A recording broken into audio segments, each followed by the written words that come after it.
Bayangkan, sebuah rumah sakit diserang rudal, plafon runtuh, peralatan medis hancur, pasien panik. Bukan di film perang, tapi nyata, terjadi di Israel Juni 2025. Rudal-rudal Iran menghantam jantung kota dan pusat militer Israel, termasuk rumah sakit Soroka, dan mengejutkan dunia.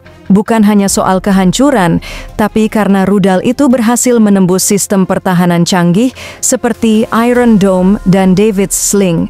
Di titik ini, satu pertanyaan jadi sangat relevan. Jika serangan semacam itu diarahkan ke Indonesia, apakah sistem pertahanan rudalnya mampu menahan? Inilah saatnya mengupas secara menyeluruh seluk-beluk kekuatan rudal Indonesia dari darat, laut, hingga udara, termasuk yang sedang dikembangkan secara mandiri.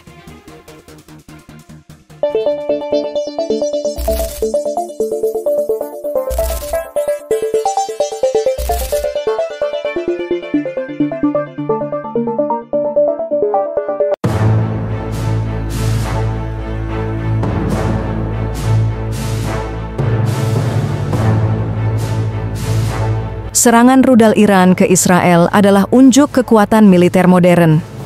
Puluhan rudal balistik dan jelajah diluncurkan ke titik-titik vital. Rumah sakit Soroka dan Bursa Efek Tel Aviv menjadi target yang menunjukkan presisi dan daya rusak yang tinggi. Beberapa rudal berhasil menembus Iron Dome, sistem pertahanan yang selama ini dianggap sangat efektif. Peristiwa ini menyadarkan banyak negara bahwa tidak ada sistem yang benar-benar kedap serangan. Maka muncul pertanyaan penting, apakah Indonesia memiliki sistem rudal yang cukup untuk bertahan dari serangan seperti ini? Indonesia merupakan negara kepulauan dengan ribuan titik strategis, dari wilayah perbatasan hingga kota besar. Untuk menjaga wilayah udara, Indonesia mengandalkan beberapa sistem rudal modern, seperti NASAMS atau National Advanced Surface-to-Air Missile System.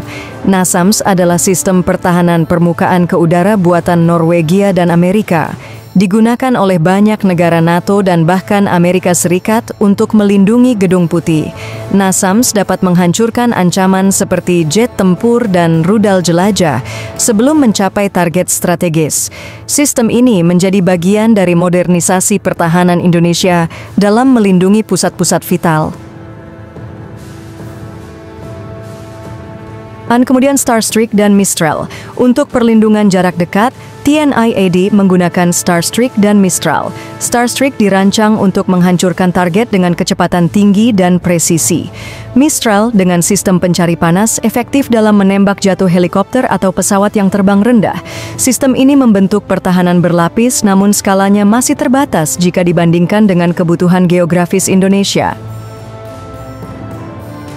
Untuk lini udara, jet tempur F-16 milik TNI AU dipersenjatai rudal canggih buatan Amerika Serikat, seperti AIM-120C-7 AMRAAM. Rudal ini dapat menyerang target di luar jangkauan visual dan dilengkapi radar aktif. Jarak jangkau mencapai 100 km lebih dan menjadi salah satu senjata utama dalam pertahanan udara Indonesia. Kemudian rudal AIM-9X dan AIM-9P. AIM-9 adalah rudal berpemandu inframerah dengan kemampuan manuver tinggi.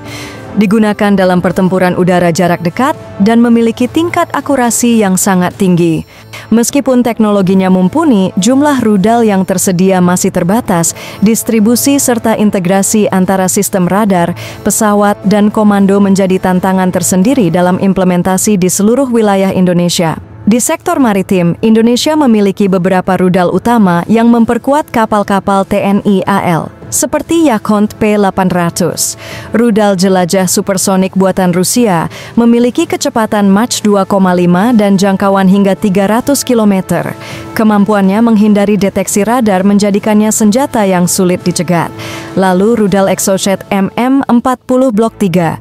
Versi terbaru dari rudal anti kapal legendaris Prancis ini digunakan oleh banyak negara. Dengan jangkauan hingga 200 km, rudal ini memberikan daya gentar signifikan di perairan Indonesia. Kemudian rudal AGM-65K-2 Maverick.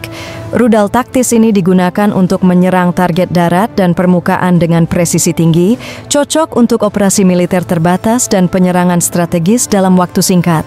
Selain membeli, Indonesia juga mulai mengembangkan rudal secara mandiri, yaitu petir V101.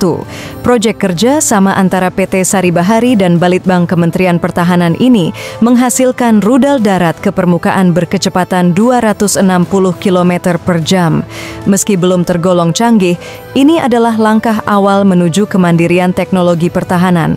Pengembangan rudal dalam negeri merupakan strategi jangka panjang agar Indonesia tidak terus bergantung pada pasokan asing yang rawan embargo atau keterbatasan lisensi.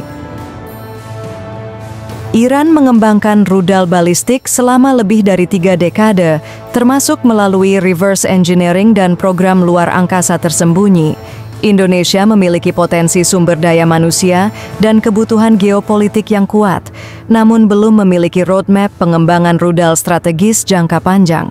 Untuk mengejar ketertinggalan, Indonesia membutuhkan investasi riset militer jangka panjang, kolaborasi BUMN dan perguruan tinggi, integrasi sistem radar, komando dan kendali tembakan yang solid, dan tentunya keberanian politik untuk berdaulat secara teknologi.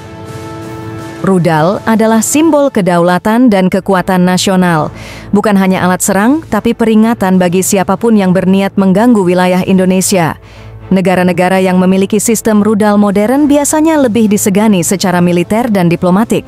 Indonesia memerlukan rudal sebagai bagian dari doktrin pertahanan berbasis deterrence atau penangkalan. Indonesia telah memiliki sebagian komponen penting sistem rudal, namun skala, integrasi, dan kemandirian masih menjadi tantangan besar. Ini bukan soal ingin perang, tapi soal menjaga perdamaian melalui kekuatan. Bagaimana menurut Anda? Apakah Indonesia sudah saatnya mengembangkan rudal balistik strategis seperti Iran atau Korea Utara? Tulis pendapat di kolom komentar. Jangan lupa subscribe dan nyalakan notifikasi untuk mendapatkan konten terbaru tentang kekuatan militer, geopolitik, dan pertahanan Indonesia. Karena keamanan nasional adalah tanggung jawab bersama. Rudal bukan hanya alat tempur, tapi penanda bahwa sebuah negara siap berdiri tegak dalam menghadapi ancaman global.